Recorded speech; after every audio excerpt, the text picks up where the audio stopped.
Hello, my dear friends. Welcome to the class of 10th English Medium. The subject is social science. Right now, we are studying the last chapter, chapter number 21, social change. And this is the second tutorial for that chapter. Previously, in this chapter, we have studied about what is social change, the laws and the awareness about it, and why should we know about the laws. Also, what are the rights of citizens, and not just the rights of the citizens, what are the rights of children. The rights of the children, the right of protection against exploitation, and what can we do for the exploited children, and the child labor laws of India, and the neglected children, the reasons for child labor, and what are the reasons for the demand of child labor. And lastly, what efforts were made to abolish the child labor in India and in abroad. Now in this tutorial we are going to start with protecting the elderly and the helpless. The problem of elderly and helpless people is universal. Old age is a natural order, and therefore it is the responsibility of the society itself to think about the security and well-being of elderly people. The reason is that everyone becomes older one time or another, and therefore it becomes the responsibility of the younger ones to take care of the elderly. Right now the average age has increased by around 4.3 years due to improvement in health related services. Between the years 2001 to 2005, the average lifespan of India was 63.5 years. That means average, on an average, a person lived till about 63.5 years, which is in 2015 67.5 years. That means almost 4 years. There is an increase of 4 years, and right now, that is in 2021, this is around 70 years. That means on an average an Indian lives till the age of 70, and people become old by the age of 60. So 10 years, and this is just an average. That means there are so many people living above this 70 years line. So number of elderly have increased between 2001 to 2011 by 2.75 crores. According to one estimate, the elderly women was 5.28 crores and men was 5.11 crores in 2011. The highest number of elderly people are in Kerala and minimum in the Arunachal Pradesh. In Gujarat, the number of elderly people is approximately 35 lakhs.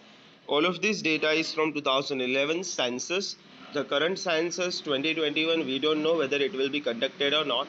So the last census which we had was 2011. So this data refers to 2011. Because of increasing population of elderly people and increase in average lifespan, social problems are there. Because as the number of elderly increase and as they become more and more old, they need better and better care. So social as well as physical problems emerge due to the influence of western culture and urge to live in a nuclear family. Here the nuclear family basically हम इसको बोल सकते हैं विभक्त कुटुंब परंपरा, जहाँ पे बच्चे अपने पिता माँ बाप से अलग होके खुद अलग नया फैमिली बनाते हैं. जैसे कि न्यूक्लियर के जो अणु होते हैं, they separate from their parental atoms, and they keep on forming, separating from each other, which we call that nuclear reaction or nuclear fission, something like that. This is social science, not science still. So that's a nuclear family. Children are forgetting ethical responsibilities towards elderly people. In foreign, it is a trend to live separately from the parents, and at the old age parents themselves go to old age homes. But India is not that culture. Since thousands of years, Indians have believed in a joint family system. That's a system for us because the Indians had it culture or tradition of continuing their parents own businesses. Okay, in foreign nations when we compare, they kind of don't have businesses, they have jobs, so they can continue their parents jobs, they have to find their own. While in India we have that tradition, हम ऐसे कहते हैं कि पीढ़ी दर पीढ़ी जो बच्चे होते हैं वो अपने पेरेंट्स का बिजनेस संभालते हैं. So we have a culture of joint family system and that system is 100% advantageous in India as well as in abroad. But due to the trend of following the Western culture, we separate and we send our parents to old age homes. Elderly people are compelled to live in old age homes due to lack of sanitization in order to attract attention of people towards problems of elderly people. United Nations has announced the year 1999 as the International Elderly Year. I suggest to you students to underline the same sentences which I have underlined in this tutorial in your notebooks and textbooks, and write notes accordingly, and keep in mind these underlined sentences, the years, the details, the names, etc., because these are most IMP points from this paragraphs. Along with it, every year 1st October is celebrated as World Elderly People at international level. Following steps have been taken by the government for safety and security of elderly people. In 1999, the government evolved the national policy for the senior citizens, according to which elderly people are given pension, example Indira Gandhi National Senior Citizen Pension Scheme and Atal Pension Scheme. Under various schemes for elderly people, they have given most interest on the amount deposited by them in post office or bank. Usually, senior citizens get 0.5% more interest than the regular people. Super senior citizens get almost 1% more interest than other people on their deposits and savings. Male and female are given 30 to 50% discount or concession in bus, railways, or air tickets. Okay, the elderly, the senior citizen, males and females get 30 to 40% discount in their fares of traveling. State government has opened old age home with grand facilities in every district. In these cities, gardens have been developed for them. It tries to bring peace in their life through music, yoga, games, or mental activities. Government has implemented Parents and Senior Citizens Care and Welfare Related Law in 2007 to protect them from domestic violence, exploitation, or abuse. Now, the responsibility of taking care of elderly people is often it often falls on their families and relatives. They have the right to get maintenance from the children. Central government has implemented the program to honor senior citizen in return for the contributions.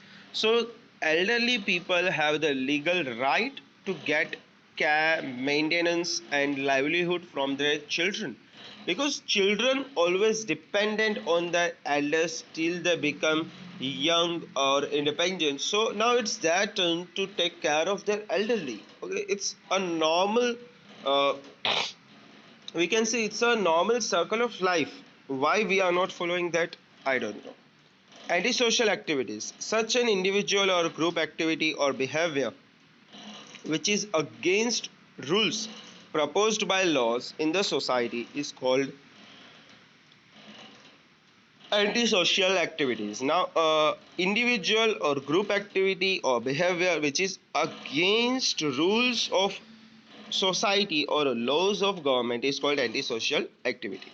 We often see some criminal or antisocial or restricted activities in the society like murder, theft, kidnapping, robbery, cheating, trickery, and cyber crimes, etc. Now, all of these are blue collar crimes. Whereas white collar crimes like bribery, corruption, tax evasion, adulteration, land encroachment, black marketing, all of these are part of white collar crimes. Blue collar crime basically means the crimes which requires some physical efforts, as well as they are lower category crimes.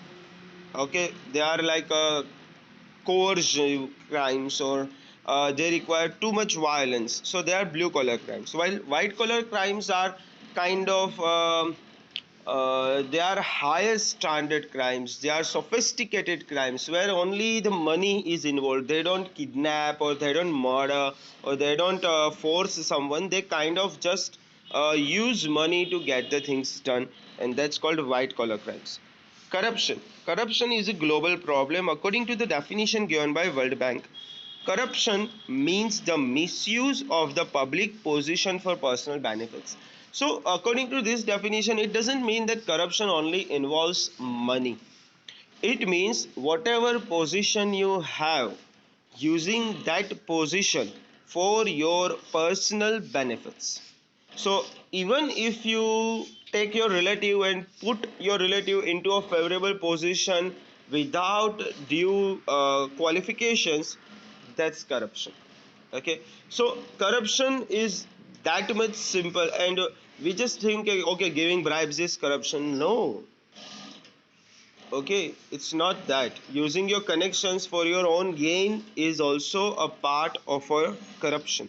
uh, Corruption is prevalent in some of the public and private sectors of Indian society. I believe it is prevalent everywhere, knowingly or unknowingly. People involved in corruption, the giver and the taker, both are guilty and worthy to be punished. Uh, Corruption is seen in many forms of giving and taking money, gifts and presents in the form of costly ornaments or things or foreign trips or partial behavior, influencing decisions, favoring relatives and friends. All of these are part of corruption. It has negative effects on the economy or society. As for example, corrupt behavior. Due to corrupt behavior, there is a degradation in the moral values and social policy regulations. Also, due to the problem of black money originates from this corruption, and which destroys the development of a nation. Trust of people on laws of the state, the judicial process, the government, the administrator diminishes, which we can see in the nation right now. Honest people experience more frustration and disappointment. For example, the people who are living with honesty, they are not dishonest, they are not corrupt. They feel that क्या यार हम अकेले ही अच्छा कर रहे हैं और मिठाई दूसरे को मिल रही है, something like that. Injustice and disparity in income originates, which results into class struggle. Here, class struggle means between religions and between combs and between caste and subcaste, etc. So, human rights are violated. Due to corruption, morality and national character are at risk. The character of a nation is decided by the character of its citizens. So, if a citizen is a corrupt one, naturally the nation becomes a corrupt nation. So, the character of a nation is at risk due to corruption. Steps to curb corruption. How to stop this corruption from happening? The following are the steps to curb corruption. First of all, Central Anti-Bribery Bureau was established in 1964 for the purpose to investigate the allegations against the government officials of corruption who are involved in it. So that means this was established back then. It has solved many cases. It has reprimanded many officers, jailed them, punished them, but corruption is still there. Not a big deal. This is a separate department of the government of Gujarat. Its headquarters is in Shahibag, Ahmedabad. If common people have any corruption related problem, they may call on helpline toll free number 1800 2334 4 times 4. Corruption. To stop corruption, Indian government formulated Anti-Corruption Act 1988, and its objective is to provide a clean public life and stop the misuse of position of power. Now, the second thing which is the problem, that sometimes the information of corruption is actually available on the public domain. We as a citizen don't care to check it out. Just look at this law here. It is compulsory for every public servant, high official, politician to declare information regarding their property before assuming the post. That means that if, for example, Narendra Modi is selected as a member of parliament in 2014, then he has to declare his wealth, and then again he was selected as a member of parliament, elected in 2019, then again he has to declare wealth. So during this 2014 to 2019, in during the 5 years, if his wealth has been increased without any proper reasons, that means his wealth must have source, right? So during the 5 years, the total sources of wealth are calculated, and if his wealth is something too big, then actually what it should have been, it can be said that he has done corruption. Okay, I am just giving an example here. So for example, if a member of parliament in 2014 has a wealth of 2 crores, and in 2019 he has a wealth of 200 crores, 198 crores increase in wealth, and he can't justify this increase in wealth during the last 5 years. He can't give a reason. So anyone can do a case against him. But the problem is that these kind of details are usually not known by the public. They are published somewhere, but they are published somewhere in so secret that people don't get to know it without doing some proper research. So if you think your politicians have done corruption, you can just file an RTI. Okay, right to information, it's just 20 rupees for information. You can just ask for information, take any five random politicians and ask for the wealth during 2014 and 2019 elections, and you will know how humongous their wealth have increased. And you also have the right to know the sources of their wealth because it is under the RTI jurisdiction. So often the problem is that information is there, we don't know it, and so we don't know how much corruption is there. Right to information, this is the act I am talking about, and citizens charter have been issued with the help of which the government employees have to promise to complete administrative work in stipulated time period by eliminating delay in their own working area and the work under their power, and to make the administration transparent and simple. So with the right to information act, which we don't use properly, we can know every information which is in the public domain, which is in the records of the government, and which, for example, we can know the records of the politicians. 2 days back I shared an RTI picture, RTI form, in which a question was asked that in the 12th books of the NCERT syllabus of the history of India, there is a statement that we can say that the Shah Jahan and the Aurangzeb, after destroying the Hindu temples, gave the funds to renovate them. And the second question was asked that how many temples were repaired and renovated by Shah Jahan and Aurangzeb. Now, this statement that they renovated, they gave funds to rebuild these temples, is a statement given in the textbook. Now, the question in RTI was asked that give us the documentary evidence of this statement, and also give us exactly how many temples were rebuilt by Shah Jahan and Aurangzeb, because they are NCERT textbooks, government created textbooks, so naturally they have some proofs regarding this matter. Okay, some documentary evidence. The reply came from the government in this RTI that there are no evidences or no records of this with the government for both the questions. That means first question, that they gave funds for rebuilding the temples, not a single documentary evidence is available with the government, and how many temples were rebuilt, again not a single documentary evidence is available with the government. If it is not available with the government, how can we find it anywhere else? So right to information gives us a lot of insights which otherwise goes unnoticed, right? So with the right of information, it is very important act which we can use to actually know things which otherwise everyone is lying to us about. Recently, central government has enacted Black Money Act 2005, in which corruption is regarded as crime. Other than this, changes have been made in FEMA Act, Money Laundering Act, as well as in Section 132 of Custom Act. Efforts have been made to curb corruption and find black money by appointing Lokpal and Lokayukt in each state. Gujarat Vigilance Commission, Gandhinagar, has undertaken departmental investigation for the corruption and misuse of power by government officials. Okay, now a very detailed information about Right to Information Act. The power given to us by Constitution. Okay, as a citizen, it is our power and this is the only power which we have against corruption, wrongdoings, blatant lies, misinformation, everything. As a citizen, this is our Amog Shastra, as we call it in our ancient literatures. On 15th June 2005, central government had enacted Right to Information Act. It is applied to all the states of India except Jammu and Kashmir. Now, right now it is also applicable in Jammu and Kashmir naturally, because Jammu and Kashmir, that special law 3370 has been removed. This act is not applicable to secret services of the country, institutions dealing security and safety. Naturally, these are certain things which are about national securities. Okay, so we can't, if you RTI about how to make a bomb, you can't get that. For that, you can Google it. Google has those answers, but government can't give you that kind of an answer. Institutions promoting unity and integrity in foreign ambassador's office. You can't get information about a foreign ambassador. For example, you want to get any information about American ambassador, you can't. American embassy is not in India. I mean, it is not part of an India. The land of American embassy is a part of America.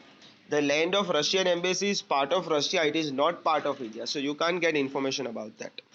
On 5th October 2005, according to the above legislative provisions, Gujarat government has also implemented these rules of Right to Information Act 2005.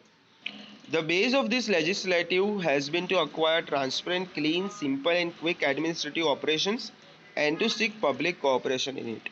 According to provisions of this legislative, and any citizen may approach higher official of the department and ask questions to get proper information about this pending work or implementation of schemes or for success or status of public oriented work. How to obtain information? As per this right, applicant has to pay fixed fee 20 rupees in cash, or other options are there, along with application format. This application may be self-signed, typed or emailed, doesn't matter. Person from the family included in the BPL list doesn't have to pay any fees for applying and any charges of xeroxing if you need some copies for that. There is no need to mention why information has been asked for. You don't need to say why you want it. You have the right to information, you don't have the responsibility to give the reason for that. Concerned Assistant Public Officer, APIO, Assistant Public Information Officer, gives a copy of receipt of the received application to the applicant, giving an ID number which is useful for the future references. The rule is that within 30 days they have to provide you with the information.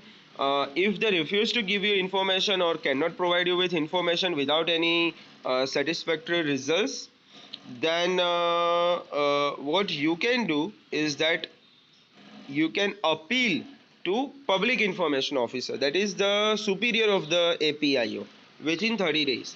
So public information officer also have to give you the response or the reason for not giving response within a stipulated time period, and still if you don't get that response, then you can directly uh, report to state chief information officer within 90 days, the most superior of any state.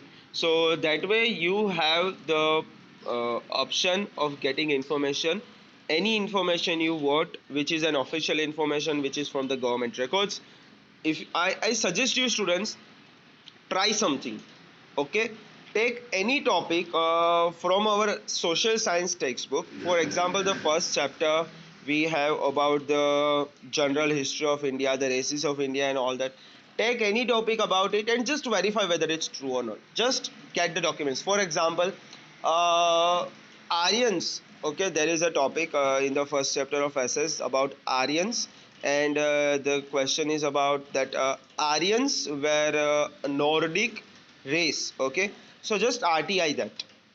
Okay, asking for a proof of, you can Google the format of this application. You can also Google it whom to email.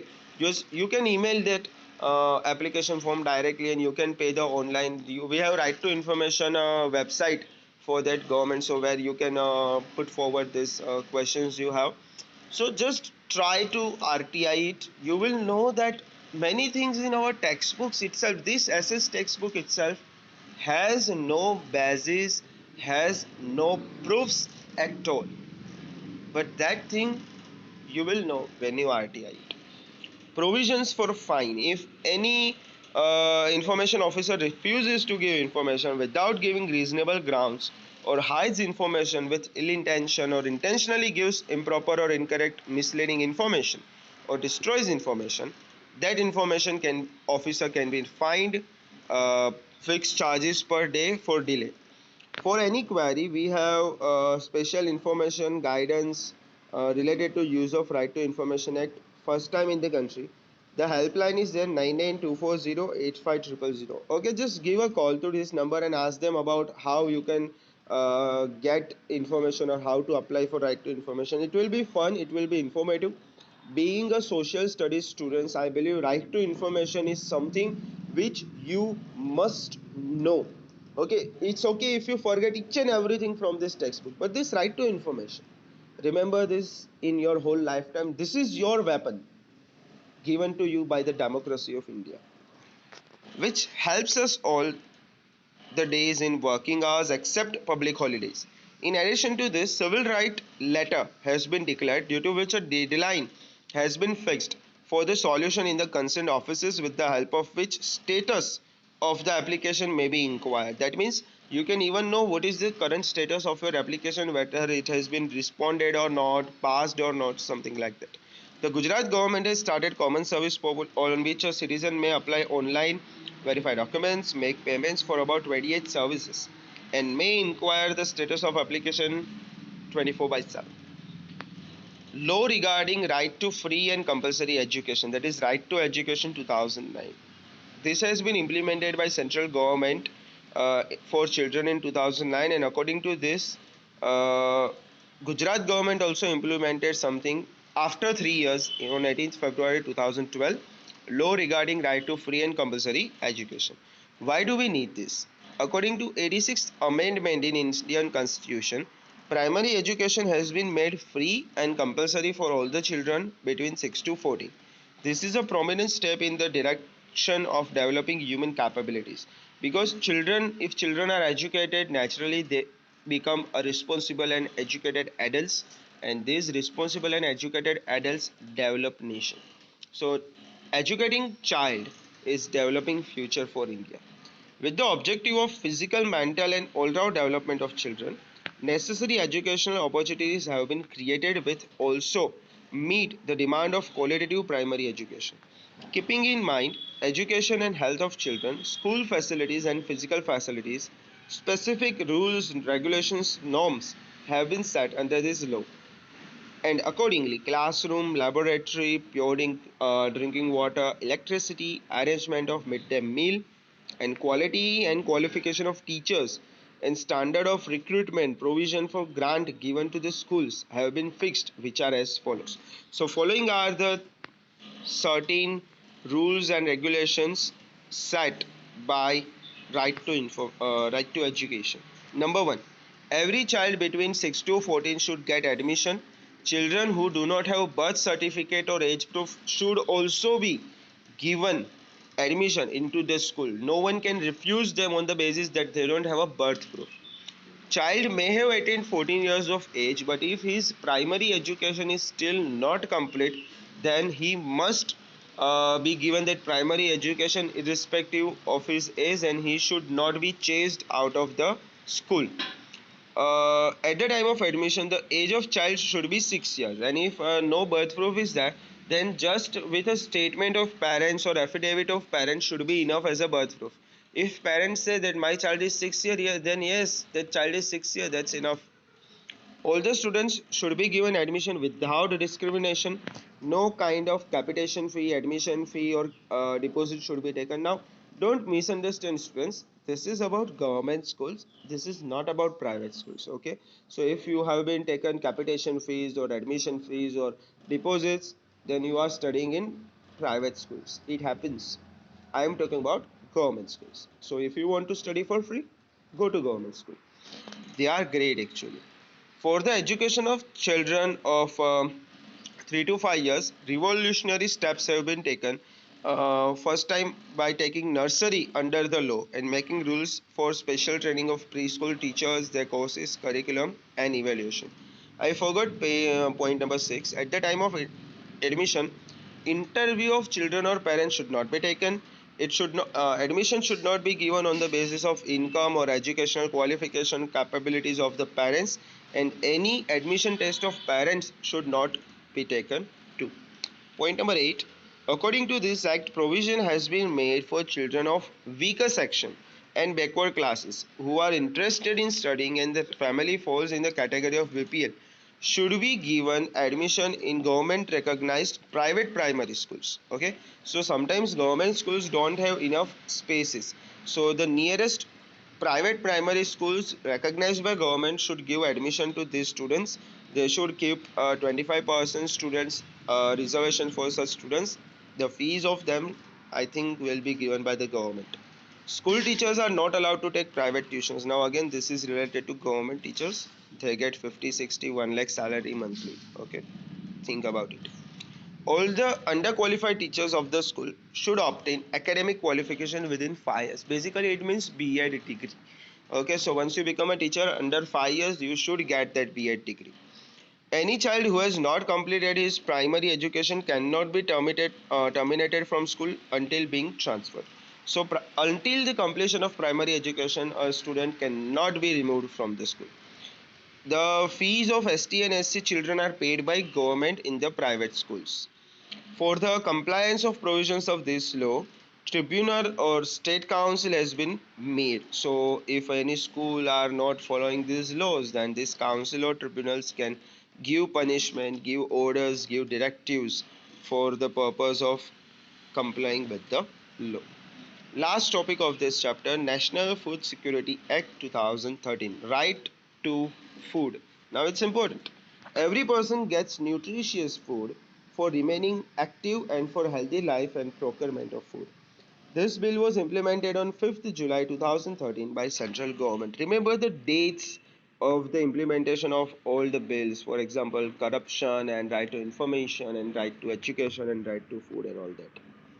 Objective of food security bill, why it was implemented: to satisfy the demand of the food of increasing population of the country, to curb malnutrition among people, children, and encouragement should be given to increase production of nutritious food, to make public distribution system strong, transparent, and simple. Okay, public distribution system is providing subsidized food or free food to lower, weaker, and BPL section, to provide food security to the families those who are in the top order of Antyodaya Yojana. Antyodaya basically means the weakest section and BPL list. To stipulate nutritious food in proper quantity and at a concessional rates. To help the pregnant women and feeding mothers to get nutritious food. Some legislative provisions. According to this act and Ma Annapurna Yojana, to the needy, middle class, poor families of urban and rural areas are provided grain at subsidized rates. So under Ma Annapurna Yojana, middle class poor families of urban and rural areas are given grains at subsidized rates. And also the Antyodaya, the weakest section families are given 35 kg of grains free of cost, I think every month or year, not sure. They have not written here. As per this law, beneficiaries can buy wheat at 2 per kg, rice at 3 per kg, and coarse grain, that is halku dhanya, we can say, at 1 rupee per kg, at fixed quantities and fixed times. Good quality grain is provided in the public distribution system on fixed conditions. At the time of maternity, central government would pay 6,000 as help to mother. According to this bill, food security allowance would be given to beneficiary in place of grains. Sometimes, rather than giving grains, direct money has been deposited in the accounts. As per this act, every month, sugar, salt, kerosene, and oil twice a year are provided at subsidized rates by Gujarat government to BPL and weakest section, that is Antyodaya families, through ration shops. State government would update list of rich families and improve upon, and list of these families will be publicly displayed in Gram Panchayat, Gram Sabha Ward Sabha, egram or fair price shops or office of executive magistrate website of supply department. Steps like biometric identity, epic card, barcode, ration card or food coupons and taking image with web camera have been started to improve and strengthen public distribution screen system in order to make distribution system corruption free. Under this bill, internal complaint preventive mechanism has to be set up with a view to removal of complaints. Nodal officer has been appointed for regulation and control of grain distribution system. For the purpose of complaining, Rajya Ann Ayog to be set up in state and food commissioner has been appointed. That means if any kind of complaints are there, any problems are there, any complications are there, we have set up Rajya Ann Ayog and there is a food commissioner there. So we can complain to them, solve the problems, get the complications solved, etc.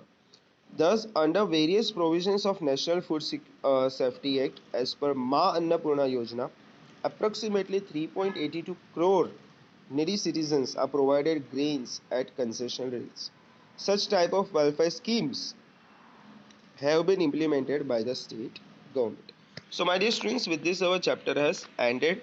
In this chapter, in this tutorial, we have studied about the problems of elderly and protecting them, antisocial activities, corruptions, what are the forms of corruptions, the steps to curb corruption, then right to information, the amog shastra in our hands of democratic country citizens, provisions for appealing and provisions for fine in right to information, then right to education, and various we can say provisions of the Right to Education Act, and at last right to food, why it is necessary and the certain provisions for that. Thank you very much, my dear students, for being with me. With this, I have completed the syllabus of SS. Last certain chapters I have done using my screen recorder and directly taking out the textbook rather than using that PowerPoint presentation of images and writing down the text due to the lack of time which I had. In the future, if I ever get a time, I will remake all of these screen recorded videos according to those earlier animated and more informative and more entertaining and attractive videos for sure. Nevertheless, thank you very much for being with me. I am Vitan sir, and I will be seeing you in the future. Keep watching my videos, keep sharing it, subscribe, like, and let everyone know about it. Thank you again. See you next time.